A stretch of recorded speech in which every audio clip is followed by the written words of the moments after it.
जय हिंद दोस्तों चीन के दुश्मन ने किया मिंटमैन 3 न्यूक्लियर मिसाइल का टेस्ट और 2 अरब लोगों की जान ले सकता है भारत पाकिस्तान न्यूक्लियर वॉर। वहीं आईटीबीपी जवानों को एलएसी पर लीड रोल देने की तैयारी। तो आइए जानते हैं इनके बारे में डिटेल में। दोस्तों चीन के सबसे बड़े दुश्मन यूनाइटेड स्टेट्स ऑफ अमेरिका ने मंगलवार को एक मिंटमैन 3 इंटरकॉन्टिनेंटल बैलिस्टिक मिसाइल आईसीबीएम का टेस्ट सफलतापूर्वक किया है, जिसे पहले चीन और रूस के साथ बढ़ते तनाव के कारण रोक दिया गया था। अमेरिका ने इस मिसाइल टेस्ट के जरिए अपने दुश्मनों को अपनी शक्ति का एहसास करवाया है और बताया है कि अभी भी हथियारों के मामले में वो चीन और रूस जैसे अपने दुश्मन देशों से कई गुना आगे हैं। रिपोर्ट्स के मुताबिक अमेरिका अगस्त के पहले हफ्ते में ही इस मिसाइल का टेस्ट करने वाला था, लेकिन ताइवान के मुद्दे पर चीन के साथ भारी तनाव के बीच इस टेस्ट को रोक दिया गया और अब जाकर अमेरिका ने मिंटमैन 3 बैलिस्टिक मिसाइल का टेस्ट किया है। अमेरिका का ये न्यूक्लियर वेपन्स के साथ मार करने वाली मिसाइल 6750 किलोमीटर दूर तक के टारगेट को मारने की क्षमता रखता है। इस मिसाइल ने कैलिफोर्निया से मार्शल आइलैंड पर टारगेट को हिट किया है। आपको बता दें कि इस टेस्ट से पहले अमेरिका इसी तरह के 300 से ज्यादा टेस्ट कर चुका है। अमेरिकी एयरफोर्स ने बताया कि इस न्यूक्लियर कैपेबल मिसाइल की मारक क्षमता 9656 किलोमीटर है, जो 24140 किलोमीटर प्रति घंटे की स्पीड से हमला कर सकती है। वहीं रूस और यूक्रेन के बीच वॉर 7 महीने से जारी है, जबकि चीन और ताइवान के बीच वॉर की आशंका बनी हुई है। इन दोनों ही संकटों ने पूरी दुनिया को 2 हिस्सों में बांट दिया है। ऐसे में कई बार हालात वर्ल्ड वॉर जैसे और न्यूक्लियर अटैक वाले बनते दिखे हैं। यूक्रेन से वॉर होने पर रूस ने अमेरिका के दखल पर उसे न्यूक्लियर अटैक की धमकी तक दे दी थी। वहीं दूसरी ओर चीन भी परमाणु संपन्न है और ताइवान की वजह से उसकी टकराहट अमेरिका से भी हो रही है। ऐसे में यहाँ भी अगर 2 महाशक्तियां टकराती है तो न्यूक्लियर अटैक का खतरा बना रहेगा। वहीं दोस्तों एशिया में भी भारत और पाकिस्तान हैं, जिनके बीच एटम वॉर का खतरा बना रहता है। इन खतरों के बीच रटगर्स यूनिवर्सिटी के वैज्ञानिकों के नेतृत्व में हुई एक स्टडी में बड़ा खुलासा हुआ है। इस स्टडी में बताया गया है कि अगर रूस व अमेरिका और भारत व पाकिस्तान के बीच न्यूक्लियर वॉर होता है तो स्थिति कैसी होगी। तो दोस्तों नेचर फूड जर्नल में पब्लिश स्टडीज के मुताबिक अगर वॉर में एटम बम के ग्लोबल रिजर्व का 3% से कम भी इस्तेमाल होता है तो 2 साल में दुनिया की 1/3 आबादी की मौत हो सकती है। रिसर्चर्स ने बताया है कि अगर रूस और अमेरिका के बीच न्यूक्लियर वॉर होता है तो एक ही समय सीमा में दुनिया की 3/4 आबादी की मौत हो सकती है। इसके अलावा 5 अरब से ज्यादा लोग भूखे मर जाएंगे। इस स्टडी की माने तो भारत और पाकिस्तान के बीच न्यूक्लियर वॉर 1 हफ्ते से भी कम समय तक चल सकता है और इसमें हमले के बाद सीधे 5 से 12.5 करोड़ लोग मारे जा सकते हैं। भारत और पाकिस्तान के बीच न्यूक्लियर वॉर का असर पूरी दुनिया पर पड़ सकता है।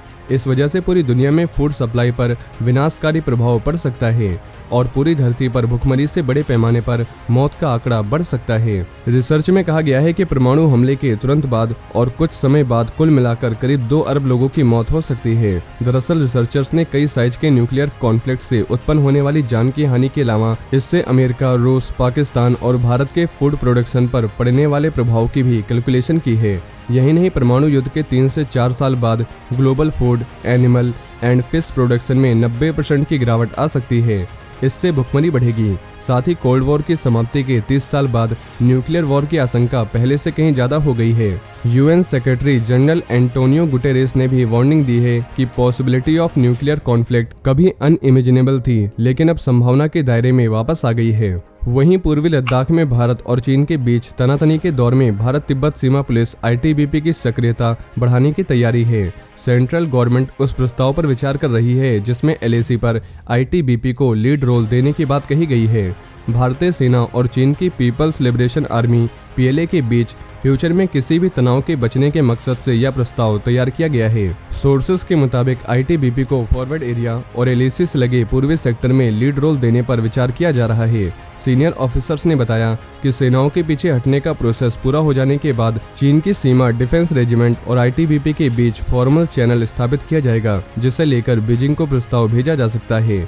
भारत और चीन के बीच 3488 किलोमीटर लंबी सीमा है। सरकार की वन बॉर्डर वन फोर्स की सिफारिशों के बाद आईटीबीपी को 2004 में भारत चीन सीमा सौंप दी गई थी। साथ ही इसने सिक्किम और अरुणाचल प्रदेश में असम राइफल्स की जगह ले ली।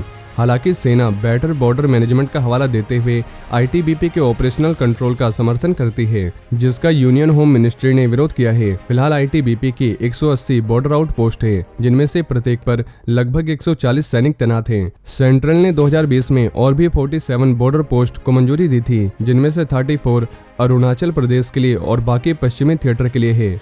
सीमा पर बार बार होने वाली झड़पों से सरकार निगरानी बढ़ाने और रिकॉर्ड द सेम अटेंडेंस करने के लिए इंस्पायर हुई है और एलएसी पर चीनी फोर्सेस की तैनाती 50,000 से अधिक होने का अनुमान है। वहीं भारत के विदेश मंत्री एस जयशंकर ने दुनिया के देशों को ये साफ कर दिया है कि रूस से तेल खरीदना उनका मॉरल ड्यूटीज एंड ऑब्लिगेशंस है। उन्होंने बताया कि उन्हें अपने देश की जरूरतों को पहले ध्यान में रखना है और उसके मुताबिक फैसला करना है। फॉरेन मिनिस्टर जयशंकर ने बताया कि यूरोप, मिडिल ईस्ट और दूसरे सोर्सेस से तेल खरीद रहा है, तो भारत को भी अच्छा डील पक्का करने का हक है। विदेश मंत्री ने बैंकॉक में 16 अगस्त को इंडियन कम्युनिटी के साथ बातचीत के दौरान एक सवाल के जवाब में रूस से तेल खरीदने के अपने रुख को साफ किया है।